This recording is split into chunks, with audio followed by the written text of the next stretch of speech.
Here we are with Luke Travers. Adrian N. Ristich. Driti Valuri. Jonathan Deon. Bennett Karp. Hi. Where are you from, Jonathan? I'm from Israel. I'm from Vienna, Austria. I'm from Wilmington, North Carolina, on the coast. I would like to know where you're from, and are you an Objectivist student, right? Yes, I'm an Objectivist student and I'm from New Jersey where I go to college. So I would like to know, how has Objectivism improved your life? If you can tell me a couple of examples. Well, I can give you one example. Okay. I think the most effective way Objectivism has helped me to really improve my life is learn how to introspect, how to think about your own operations inside your mind, to discover things about yourself. I just noticed some small things about myself, and I write it down, and I become more aware of myself, and therefore I can improve the way I'm behaving or how I'm doing in a specific job. So I've been in Objectivism for a very long time, and I think I've integrated it into my life, so it impacts me really every waking moment. But to just name a few particular things, I think it helped me very much in my work. I'm recently retired, but I spent my background's in physics. I have a PhD in nuclear physics, and I spent 37 years working in telecommunications, and I think Objectivism was very helpful to me in my own approach to my career. Right, so like I said, I go to college in New Jersey and my major is philosophy. So I hope to be an intellectual someday, and so having this guiding framework, and I'm an OAC student, so they are formally teaching me Objectivism there, and having the right method of being taught Objectivism as well, of being taught, from the axioms up until, you're deriving the ethical principles and everything. Having that framework to look on while I'm taking these courses in philosophy, it's very helpful and beneficial. It's also reassuring for me a lot because, I think I see this in a lot of my peers in my classes that it's hard, especially in an introductory philosophy course, it's very hard for my friends, to kind of figure out what the right thing to talk about is, especially in an ethics class, when you're given the topic, it's very hard for them to know, what side should I write on? How do I know what's right? It's both sides are equal.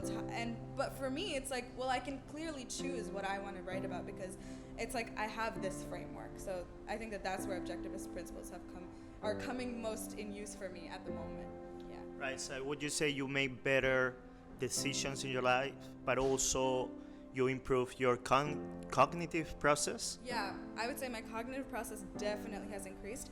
But I know you asked about personal life, and definitely the Objectivist ethics have affected my own life, and I think that especially because my dad is an Objectivist and he's been teaching both me and my little sister these principles from when we were pretty young.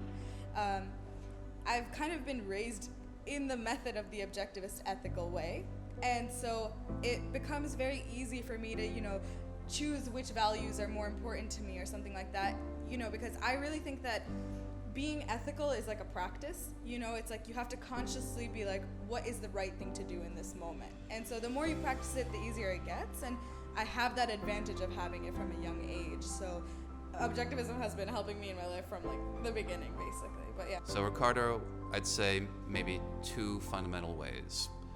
First one is the epistemology, and Objectivism has taught me how to use my mind, how to think, what kinds of questions to ask myself, and that has influenced not just my own thinking about philosophy, but how I've approached my work in art appreciation and in education.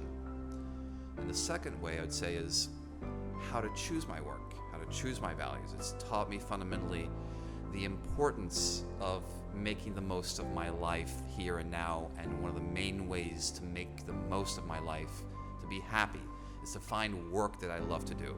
So I have tried my best in my life to discover what it is that I love to do and to keep doing that.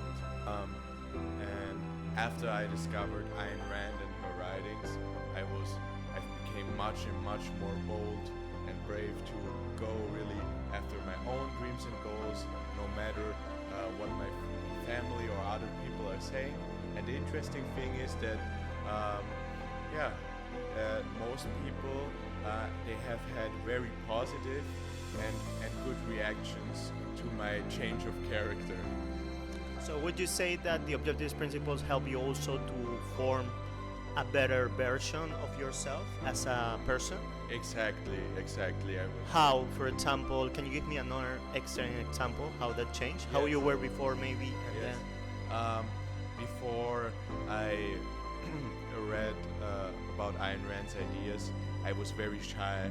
I was very anxious all the time. Okay. And since then, I'm now much more, how you say, I'm much more social. I'm much more able to go outside to talk to other people, because I know if I want something, even if sometimes there will be also negative reactions, I'm not going to react to that. I will go after my dreams no matter what. And I've met a lot of more people, a lot more friends, and a lot more business opportunities since then. All right. Thank you so much. Thank you. Amazing. Thank you. Thank you. That's great. Thank you so much, Jonathan. Sure. Thank you so much. Sure. All right, Adrian. Thank you so much. Thank you very much.